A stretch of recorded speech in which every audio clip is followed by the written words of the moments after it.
E a economia, você está sentindo a economia crescer, Estou Aldrin? sentindo tudo. Rapaz, fala um pouco mais. Está crescendo muito a economia. Pibão. Sentiu o pibão? Sentiu o pibão?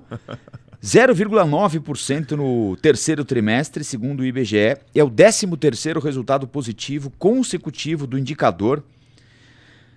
O crescimento da economia foi puxado pela boa performance do setor de serviços. A indústria cresceu 0,6%, setor de serviços 0,9%, a agropecuária 0,9% de queda. Pelo lado da demanda, todos os itens cresceram. O consumo das famílias cresceu 1,5%, o consumo do governo cresceu 0,8%, os investimentos cresceram 2,1% neste trimestre, o que é sempre uma boa notícia. Apesar dos patamares elevados, a taxa básica de juros ainda tem efeito pequeno na atividade do terceiro trimestre. A política monetária leva um tempo grande para ter efeito sobre a economia. O crescimento vem em cima de uma base de comparação bastante alta, o que indica que nós podemos fechar este ano aqui com um crescimento em torno de 3,5%.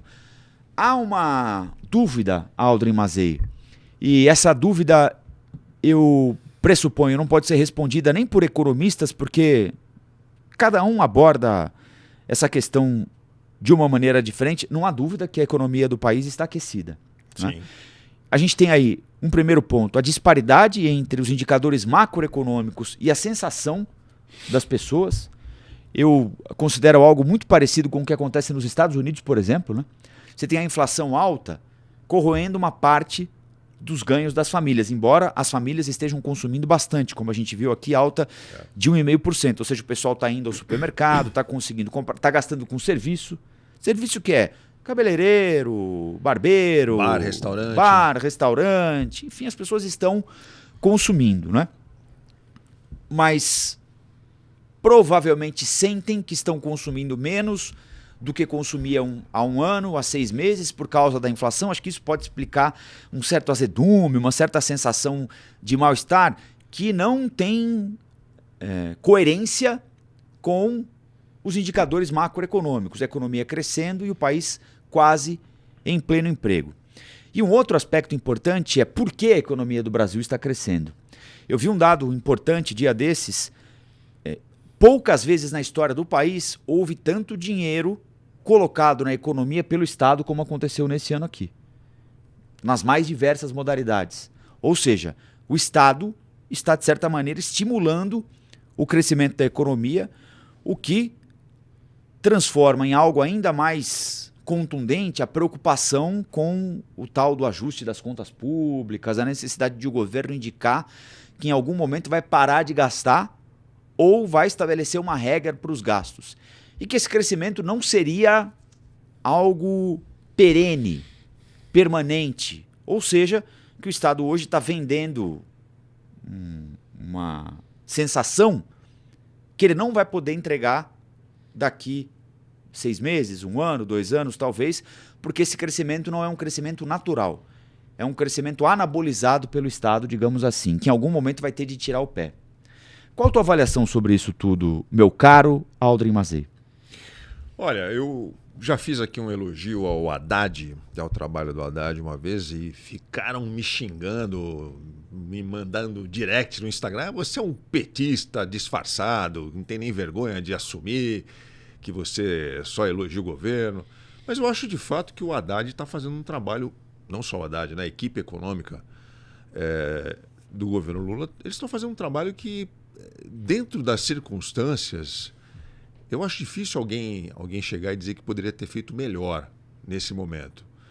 Né? Quando a gente fala de macroeconomia, né, isso é um processo. A gente vem de um período pós-pandemia bastante ruim, né, para o mundo inteiro, não só para o Brasil,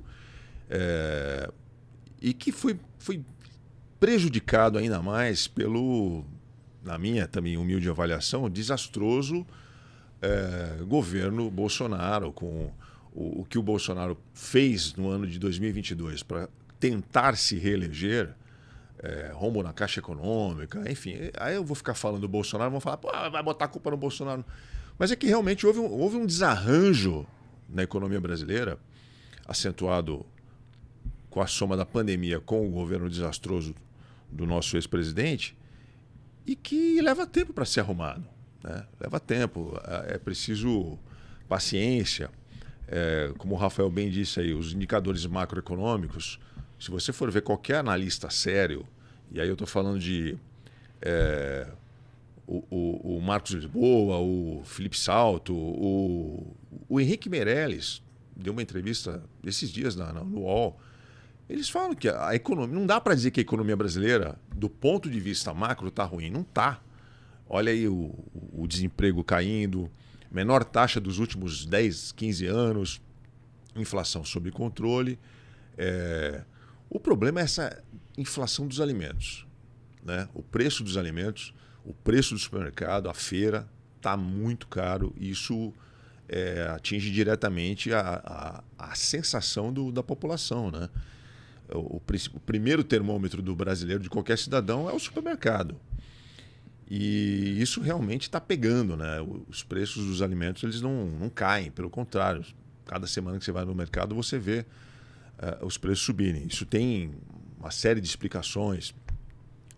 E aí eu me lembro daquela economista, Maria da Conceição Tavares, né, que falava que o povo não come PIB, né, com aquele sotaque marcante dela. É legal, o PIB, né, 0,9, parece pouco, mas no acumulado dos últimos 12 meses já está dando 4% de crescimento do PIB. É um número fantástico. O Brasil cresceu neste terceiro trimestre tanto quanto a China. Pois é. É um crescimento chinês da economia brasileira. Do ponto de vista macroeconômico é espetacular. Não há economista sério que possa dizer que não está bom. Está bom. O problema é que essa sensação não está chegando para a gente, né? E isso é uma questão séria, porque, como você também bem lembrou, o paralelo com os Estados Unidos serve como alerta, né? Aconteceu lá. O Trump teve como um dos seus pontos mais fortes o discurso por uma melhora na sensação econômica da população. Os índices econômicos dos Estados Unidos também estão excelentes, desemprego, inflação, só que tem lá o preço dos produtos no supermercado, o preço dos alimentos, está tudo muito caro e o povo sente isso no bolso, incomoda, reclama e atribui isso ao governo. Porque demora para chegar, né? Nós somos a ponta final, né? Até chegar no preço do supermercado, esse movimento da macroeconomia ele leva tempo para chegar na ponta final. E aí mas essa discussão sobre contas públicas era uma discussão importante. Porque Sim. durante o governo Dilma Rousseff a situação era a mesma, né? Pleno emprego, bom crescimento e muita gente avisando, olha, está gastando mais do que deve, está gastando mais do que... E de repente a coisa desandou. Ali tinha uma inflação já descontrolada. Tinha, né? Chegou a 10%, mas também foi... Nós estamos aqui longe, muito longe disso, mas avançando. Aliás, o futuro presidente do Banco Central, Gabriel Galípolo, disse que taxa de juros alta é algo para médio prazo, ele deu a entender. Para com a economia girando nesse ritmo, com pleno emprego, com o dólar alto pressionando a inflação. Então, daqui a pouco, dizem que um aumento da taxa de juros faz efeito dali 9, 10, 12 meses, né? Então a gente vai começar provavelmente no ano que vem a sentir os efeitos da subida da taxa de juros, né? Olá, aqui é o Rafael Colombo. Gostou do que acabou de assistir? Se inscreva no canal Cortes do Flow News para os melhores momentos. Quer acompanhar os nossos programas na íntegra? Então se inscreva no nosso canal oficial Flow News.